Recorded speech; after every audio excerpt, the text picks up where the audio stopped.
জেলা প্রশাসনের উদ্যোগে এবং মানিকচক বিধানসভার বিধায়িকা সাবিত্রী মিত্রের চেষ্টায় ভূতনির বন্যায় জল নিকাশির জন্য জল সম্পদ অনুসন্ধান ও উন্নয়ন দপ্তরের পক্ষ থেকে বড় পাম্প মেশিনের জল বের করার পদক্ষেপ গ্রহণ করা হলো।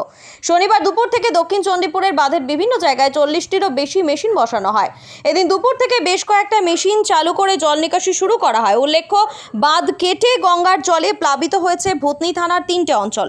অসংখ্য গ্রাম জলমগ্ন। অত্যন্ত কষ্টের সঙ্গে দিন কাটাচ্ছে ভূতনির কয়েক লক্ষ মানুষ। আর এই অবস্থায় ভূতনির বন্যার জমা জল পার করতে উদ্যোগী হয়েছে প্রশাসন।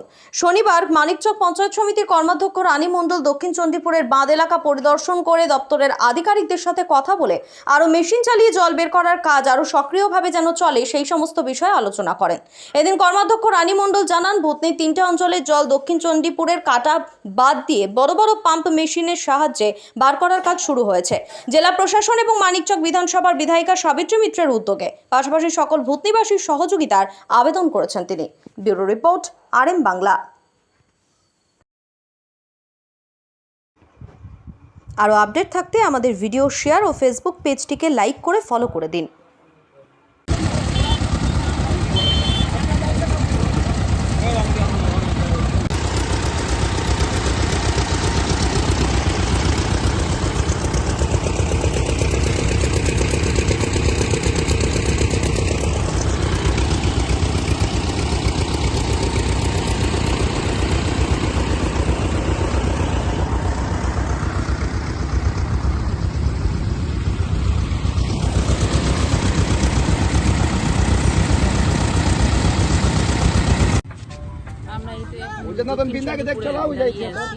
জেলা প্রশাসন ও সাবিত্রী মিত্র আমাদের MLA ওর উদ্যোগে এখানে অনেকগুলো পাম্প মেশিন বসানো হয়েছে।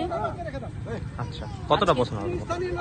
প্রায় অনেকগুলোই বসেছে, চলতে শুরু করেছে। চলতে আজকে চালিয়েছে, চলছে প্রায় দুপুর থেকে চলছে। চালাতে শুরু করেছে, জলটা টেনে বের করা হচ্ছে, এই পরে ফেলা হচ্ছে। প্লাস আরেকটা মানে একটু আছে যে ওই সুখবর আছে যে ওই দিকে যে দিক থেকে জলটা ঢুকছিল ওদিকেও জলটা বের হচ্ছে বাইরের দিকে, তো বলেই মেশিনটা চালাতে পারছে, এদিক থেকে জলটা ফেলতে পারছে। এটাতে কি সুবিধা হবে যে ভিতরে জল জমা আছে বেরোবে? হ্যাঁ, অনেকটাই সুবিধা পাবে লোকজন। কমতে করেছে, আজ থেকে শুরু হয়েছে কমা, অল্প কমেছে। ডেলি চললে মানে অল্প অল্প করে কমবে। সহযোগিতা চাইছেন মানুষের? হ্যাঁ, মানুষ সবাই সহযোগিতা করবেন, আপনারা সবাই পাশে থাকেন।